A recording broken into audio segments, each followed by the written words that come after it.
자, 이번에는 이 일원 분산분석의 연장선 상에서 우리가 학습을 조금 더 이제 해보려고 하는데요. 지금 여러분들 화면에 보이는 이 데이터는 이제 투 아노바라고 하는 데이터입니다. 이 데이터 역시 여러분들한테 제공을 한 데이터인데요. 이 데이터 테이블의 첫 번째 열에는 이제 카탈리스트, 즉 촉매제가 들어있습니다. 그래서 모두 4종류의 촉매제가 들어있고, 마지막 열에는 일드라고 하는 값이 입력되어 있습니다. 그래서 우리가 알고 싶은 것은 4가지 촉매제별로 수율의 평균이 과연 차이가 있는지 없는지를 이 데이터를 통해서 우리가 확인을 하고 싶습니다. 만약에 우리가 유의순 알파 5%를 기준으로 촉매제별로 일드의 평균이 차이가 있는지 없는지를 알아보려면 앞서서 우리가 배웠던 일원 분산분석이라고 하는 것을 사용해서 분석을 해야 됩니다. 자, 그러면 한번 분석을 해보도록 하겠습니다. 자, 먼저 이 툴바에서 fit yx를 선택을 하고, 그 다음에 y 리스판스에다가 일드를 집어넣습니다. 그리고 엑스펙터 자리에다가는 이제 카탈리스트를 집어넣고, 그리고 OK를 누르면 다음 같은 결과물이 나타납니다. 앞선 데이터 분석에서도 여러분들하고 이제 그런 얘기를 썼지만, 우리가 수치적인 분석을 하기에 앞서서 먼저 그래프를 통해서 어떤 결과가 나올 것인지에 대해서 한번 짐작을 해보는 것이 데이터 분석에서는 굉장히 중요합니다. 예를 들면 지금 같은 경우는 첫 번째 카탈리스트 같은 경우에 평균값 아래쪽으로 점이 3개가 찍혀 있고, 하나가 평균보다 조금 높은 쪽에 찍혀 있습니다. 나머지 두 번째, 세 번째, 네 번째를 보시면 두 번째, 세 번째는 위아래로 좀 찍혀 있는 것이 보이고, 네 번째 같은 경우는 평균값 위쪽에 점들이 다 찍혀 있는 것을 볼 수 있습니다. 그러면 이제 두 번째, 세 번째는 모르겠지만 첫 번째 촉매제하고 네 번째 촉매제 간에 평균값에 대한 차이가 있는 모양새로 이 그림은 보여주고 있습니다. 자, 그럼 그래프상에서 이런 모습이 보인다라면 우리가 이제 분산 분석을 했을 때 그 결과도 역시 귀무가설이 기각이 되어서 적어도 하나의 평균이 차이가 있다, 이런 결론이 나와줘야 되겠죠. 자, 그럼 과연 그런 결론이 나오는지를 확인을 하기 위해서 분산 분석을 한번 해보도록 하겠습니다.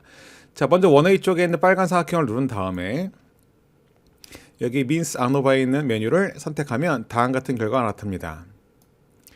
자, 이 분석된 결과에서 우리가 아래쪽에는 Unrest Variance, 즉 분산 분석 표를 보게 되는데, 이 분산 분석 표에서 제일 중요한 것은 역시 P값이 되겠습니다.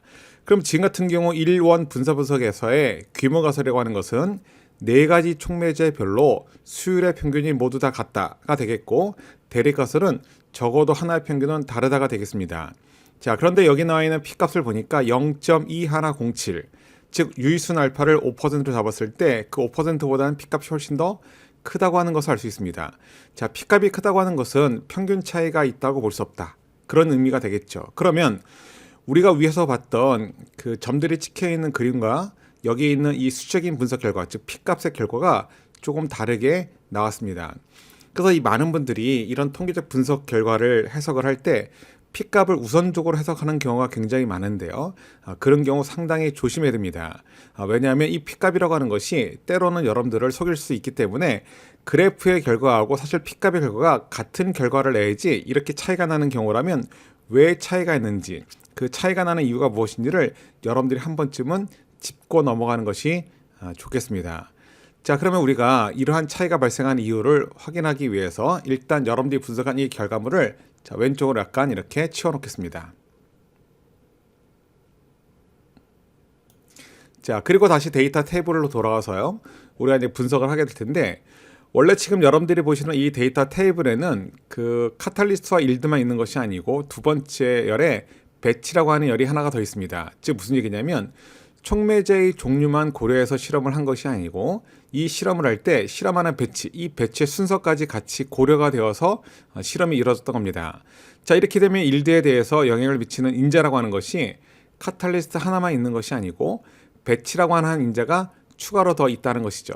자, 이렇게 되면 반응 인자에 영향을 미치는 인자가 2개가 되기 때문에 이런 경우가 바로 이원 분산 분석의 형태가 됩니다. 영어로 얘기하면 two-way ANOVA가 되겠죠. 자, 그래서 우리가 이번에는 two-way ANOVA라고 하는 것을 한번 해보도록 하겠습니다. 자, 그런데 two-way ANOVA라고 하는 것은 이제 way라고 하는 것이 제가 이제 팩터에 다릅니다, 이렇게 얘기를 했었는데, 그러면 x 변수가 이제 2개가 됩니다. 근데 이 x 변수가 2개가 되면 더 이상은 fit yx를 가지고 분석을 할 수는 없기 때문에 우리가 이제 fit 모델이라는 메뉴를 가지고 분석을 하게 됩니다. 지금 여러분들이 보고 있는 툴바에 여기 있는 이 아이콘이 바로 fit 모델이 되겠죠. 그래서 이 fit 모델을 가지고 분석을 한번 해보도록 하겠습니다. 먼저 이 fit 모델을 마우스로 선택을 하고, 나오는 메뉴는 다음과 같습니다.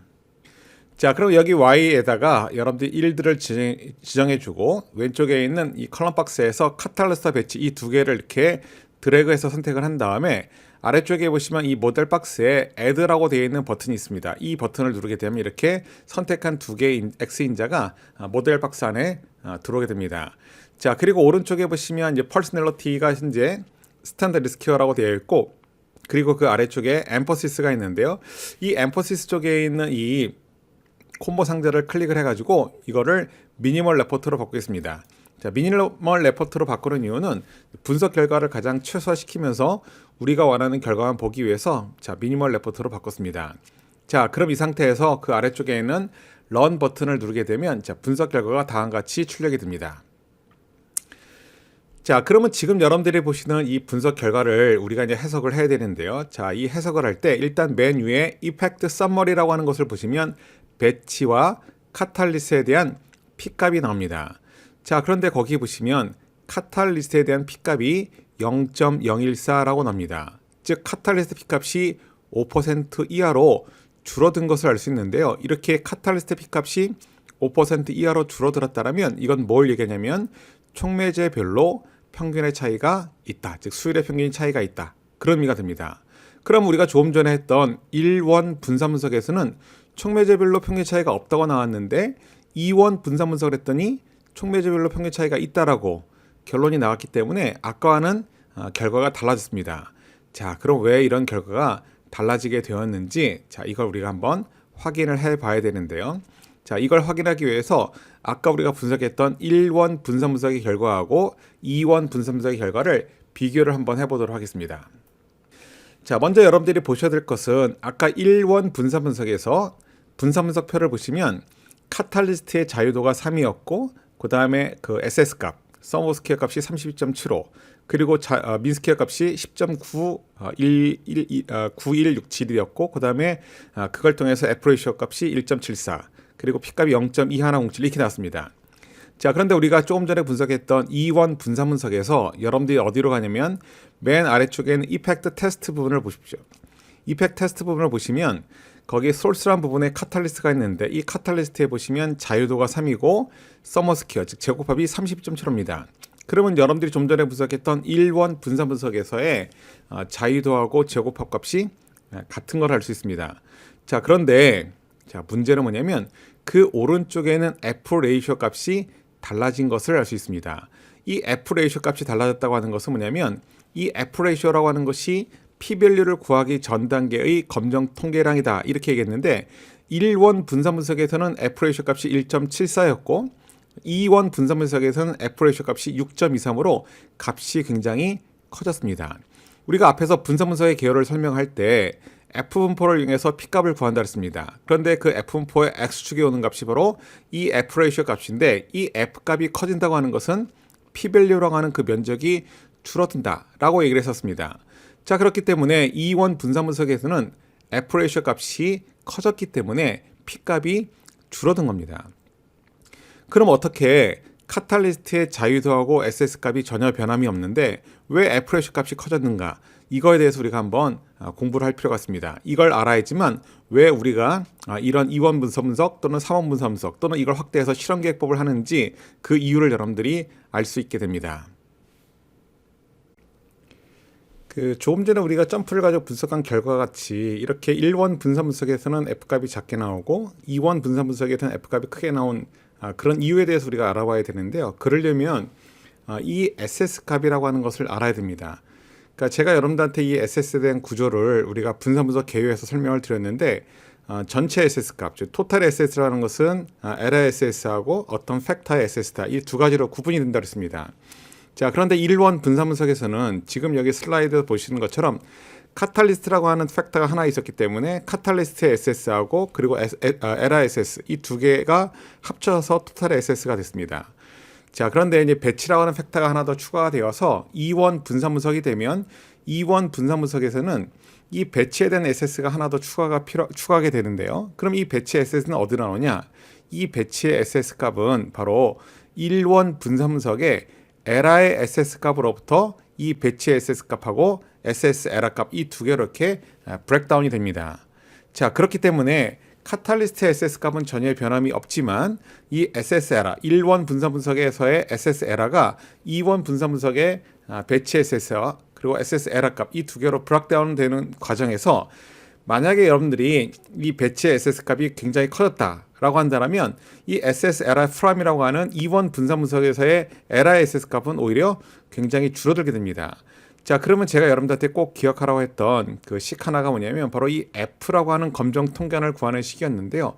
이 F라고 하는 검정 통계안을 구하는 식은 기본적으로 분모 쪽에 에러의 민스케어고 분자 쪽에 어떤 팩터의 민스케어가 옵니다. 자, 그런데 우리가 카탈리스트라는 팩터의 민스케어라고 하는 것은 SS를 자유도로 나누는 것인데 아까 우리가 봤던 그 테이블에서 SS 값은 전혀 변함이 없었고 자유도도 전혀 변함이 없었습니다. 즉 분자 쪽에 해당하는 이 카탈리스트의 민스 값은 변함이 없었는데 지금 우리가 본 것처럼 SS 프라임 에러라고 하는 이 이원 분산 분석에서의 SS 에러 값이 확 줄어들었기 때문에 분모 쪽에 있는 값이 줄어들게 됩니다. 이 분자 쪽에 있는 값은 동일한데 분모 쪽에 있는 값이 줄어들게 되면 F 값은 커지겠죠. 그래서 이 F 값이 커지게 되면 P 값은 줄어드는 그런 원리를 갖고 있습니다. 그렇기 때문에 아까 우리가 분석했던 결과에서 1원 분산 분석에서 카탈리스트의 P값은 컸지만 2원 분산 분석에서 P값은 줄어드는 그런 현상이 발생을 했던 겁니다. 자, 그럼 우리가 조금 전에 봤던 그 슬라이드의 그 설명처럼 우리가 분석했던 이 점프의 결과물도 그렇게 되어 있는지 한번 체크를 해보도록 하겠습니다. 먼저 우리가 2원 분산 분석한 결과부터 보도록 할 텐데요. 2원 분산 분석의 맨 아래쪽에 이펙트 테스트를 보시면 거기 배치의 자유도가 3이고 그리고 SS 값이 59.25로 되어 있습니다. 자, 그리고 바로 위에 분산 분석표에 보시면 에러텀이 있는데요. 이 에러텀의 자유도가 9고 그리고 SS 값이 15.75입니다. 자, 그러면 이 에러텀의 SS 값 15.75하고 배치의 SS 값 59.25 이 두 개를 더하면 값이 얼마가 나오냐면 75가 나옵니다. 자, 그럼 왼쪽에 있는 1원 분산 분석에서 분산 분석표에 있는 이 에러텀의 자유도하고 SS 값을 보겠습니다. 그럼 자유도는 10이고 그리고 SS 값이 75인 것을 알 수 있습니다. 그럼 여기 있는 걸 통해서 알 수 있는 게 뭐냐면 2원 분산 분석에서의 배치하고 에러텀의 자유도를 더한 거 그리고 이 배치하고 에러텀의 SS를 더한 것이 1원 분산 분석의 에러텀의 자유도하고 SS 값하고 같다고 하는 것을 알 수 있습니다. 자, 그러면 슬라이드에 설명한 것처럼 기본적으로 1원 분산 분석에서 있던 에러텀의 자유도하고 SS 값이 브레이크다운이 되면서 2원 분산 분석의 배치하고 에러텀을 구성했다라고 볼 수가 있는 것입니다. 자, 그러면 이 사례는 여러분들한테 어떤 걸 설명하기 위해서 이런 이그젬플이 준비가 된 거냐면 우리가 그 실험을 할 때 그 조심해야 할 것이 있는데요. 뭘 조심하냐면 첫 번째 수치적인 분석을 했을 때 우리가 단순히 그냥 P값만 보고서 판단을 내릴 것이 아니라 그래프한 결과하고 수치적인 분석 결과가 다르게 나올 때 왜 다르게 나왔는지를 확인해야 됩니다. 즉 그래프상에는 평균 차이가 있는 것처럼 보이는데 만약 P값상에서 평균 차이가 없다고 한다면 거기에는 어떤 이유가 있는 것입니다.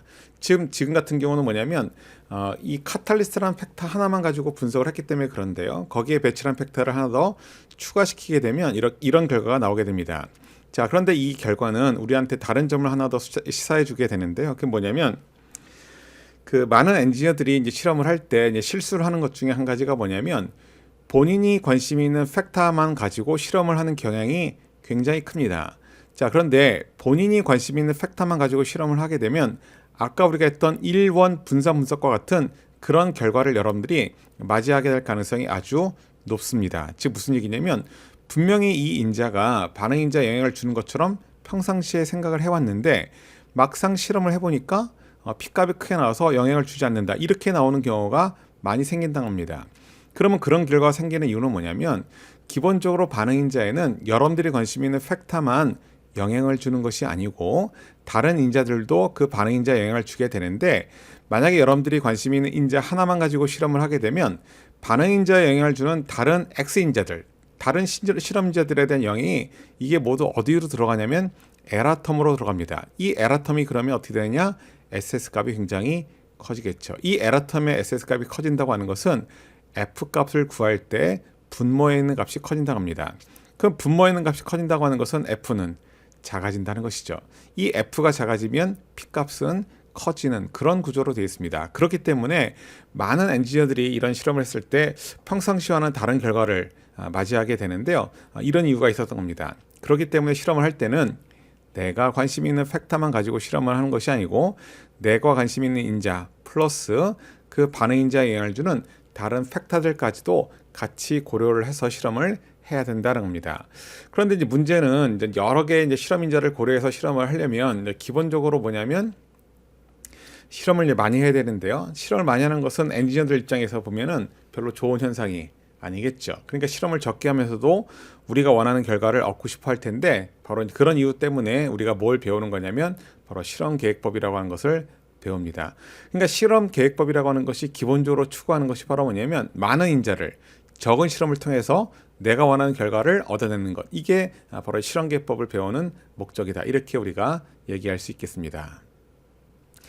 자, 이렇게 해서 우리가 이제 분산 분석에 대한 얘기를 마치게 됐는데요. 우리가 이 분산 분석이라는 것이 향후에 이제 배우게 되는 실험계법에 대한 기초 이론이 되기 때문에 나중에 실험계법 강의를 들으시기 전에 분산 분석에 대해서 한 번쯤 더 복습을 하고 가시기 바랍니다.